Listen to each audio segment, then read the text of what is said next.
껍데기 종교를 깨부수는 예수님의 일침. 여러분, 오늘도 거울 보셨나요? 외출하기 전에 머리 모양은 어떤지, 옷에 먼지는 안 묻었는지 꼼꼼히 체크하시죠. 그런데 정작 우리 마음 거울은 얼마나 자주 들여다보시나요? 오늘 우리가 함께 나눌 말씀은 마가복음 7장입니다. 여기에는 겉모습 가꾸기에는 1등이지만 정작 속은 곰팡이가 가득했던 당시 종교 지도자들과 그들의 코를 납작하게 만들어버리신 예수님의 강력한 팩트 폭격이 담겨 있습니다. 신앙생활을 오래 했는데 왜 내 삶은 안 변할까?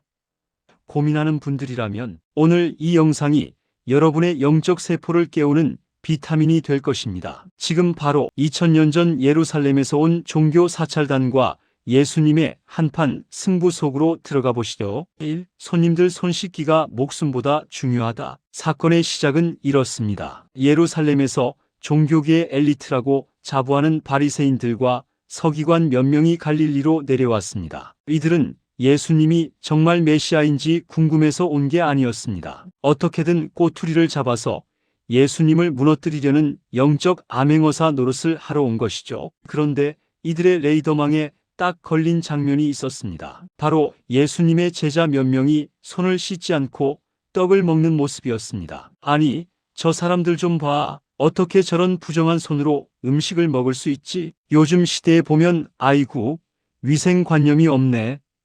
정도로 끝날 일이지만 당시 유대인들에게 이건 신앙의 근간을 흔드는 대사건이었습니다. 왜냐고요? 여기에는 그들이 목숨처럼 아끼던 장로들의 전통이 걸려 있었기 때문입니다. 여기서 잠깐 미시나가 뭔가요? 유대인들에게는 하나님이 주신 모세 오경토라이 있습니다. 그런데 시간이 흐르면서 이 율법을 실생활에서 어떻게 더 완벽하게 지킬까 고민하다가 수많은 세부 규칙을 만들었습니다. 이게 바로 미시나이고 이를 더 방대하게 해설한 게 우리가 잘 아는 탈무드입니다. 그 규칙 중 하나가 바로 정결예법입니다. 시장처럼 사람들이 많이 모이는 곳에 다녀오면 나도 모르게 이방인이나 부정한 것과 접촉했을지 모르니 반드시 물을 뿌리고 손을 씻어야 한다는 규칙이죠. 심지어 잔과 주발, 노크릇까지 씻는 아주 피곤한 매뉴얼이 있었습니다. 하지만 문제는 여기서 발생합니다. 처음에는 하나님 앞에서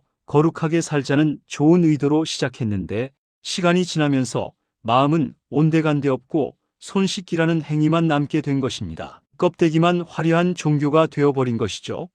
너희는 입술만 살아있구나. 제자들을 비난하는 그들에게 예수님은 참지 않으셨습니다. 이사야 선지자의 말을 인용해 아주 시원한 사이다 일침을 날리십니다. 이 백성이 입술로는 나를 공경하되 마음은 내게서 멀도다. 이 말씀은 오늘날 우리에게도 뼈아픈 질문을 던집니다. 예배당에 앉아는 있는데 머릿속은 온통 주식이나 점심 메뉴 생각뿐이지 않니? 찬양 가사는 구구절절 은혜로운데 정작 삶 속에서 내 마음은 미움으로 가득 차 있지 않니? 예수님은 종교 지도자들을 향해 외식하는 자, 즉 연기하는 배우라고 부르셨습니다. 겉으로는 거룩한 척 연기하지만 무대 뒤속마음은 전혀 딴판이라는 것이죠. 그들은 사람의 전통을 지키느라 하나님의 진짜 계명은 쓰레기통에 버리고 있었습니다. 3. 고르반의 함정. 예수님은 이들의 가식을 폭로하기 위해 아주 구체적인 예시를 드십니다. 바로 고르반이라는 제도입니다. 고르반은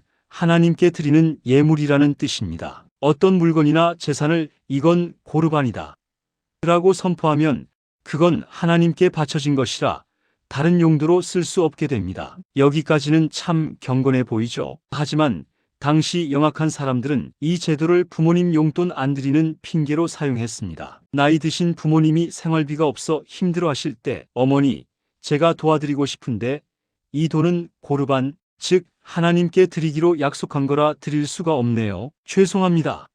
라고 말하는 식입니다. 사실은 하나님께 드리고 싶어서가 아니라 내 돈을 부모님께 쓰기 아까워서 종교적 핑계를 대는 것입니다. 예수님은 분노하셨습니다. 너희는 너희가 만든 전통을 지키려고 부모를 공경하라는 하나님의 엄중한 말씀을 대놓고 씹어버리는구나. 자, 우리 자신을 돌아봅시다. 교회 봉사하느라 바쁘다는 핑계로 집에 있는 아내나 남편에게 짜증만 내고 있지는 않나요? 성경 공부는 열심히 하는데 정작 직장 동료들에게는 인색하고 무례하게 굴지는 않나요? 만약 그렇다면 우리도 지금 현대판 고르반의 함정에 빠져 있는 것입니다. 4. 진짜 더러운 것은 어디서 나오는가? 이제 예수님은 무리를 다 불러 모으시고 신앙의 가장 본질적인 영적 원리를 가르쳐 주십니다. 이건 당시 사람들에게는 거의 혁명과도 같은 말씀이었습니다. 무엇이든지 밖에서 사람에게로 들어가는 것은 능히 사람을 더럽게 하지 못하되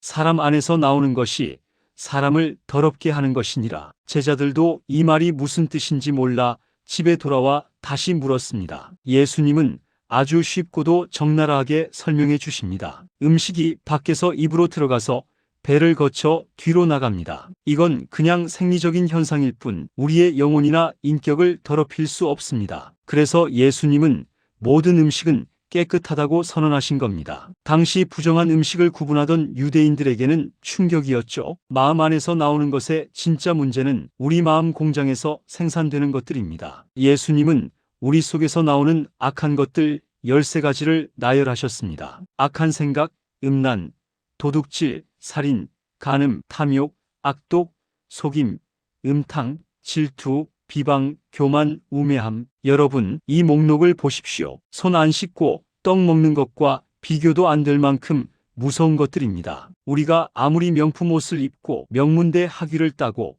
교회에서 높은 직분을 가져도 우리 마음 공장에서 이런 오물들이 쏟아져 나온다면 하나님 보시기에 우리는 가장 더러운 상태인 것입니다.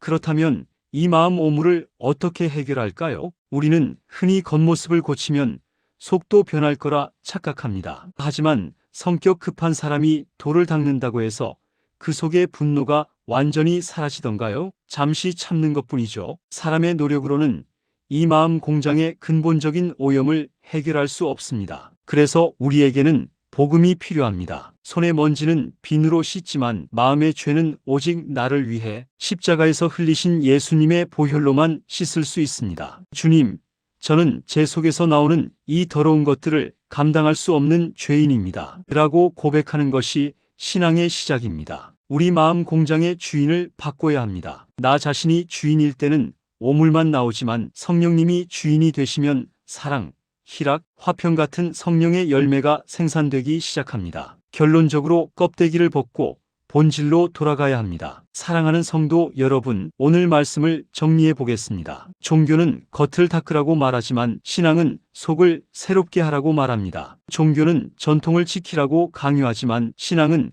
하나님의 마음을 닮으라고 권면합니다. 우리가 아무리 손을 깨끗이 씻고 주일 예배에 빠지지 않고 11조를 꼬박꼬박 해도 우리 마음속에 형제를 향한 비방과 교만이 가득하다면 우리는 바리새인과 다를 바 없습니다. 오늘 하루 거울을 보며 외모를 가꾸는 시간만큼 딱 5분만 주님 앞에 정직하게 서봅시다. 주님, 제 속에서 또 시기심이 올라옵니다. 제 속에서 또 탐욕이 꿈틀댑니다. 저를 불쌍히 여겨주시고 보혈로 씻어주세요. 제 마음 공장의 주인이 되어주세요. 이런 정직한 고백이 있는 사람이야말로 하나님이 찾으시는 진짜 예수의 제자입니다. 외식의 가면을 벗어 던지고 하나님과 인격적인 사랑에 빠지는 여러분이 되시기를 주님의 이름으로 축복합니다. 오늘 영상이 여러분의 마음 거울을 닦는데 도움이 되셨나요? 그렇다면 댓글로 주님, 제 마음을 새롭게 하소서 라고 고백하며 함께 기도했으면 좋겠습니다. 여러분의 구독과 좋아요는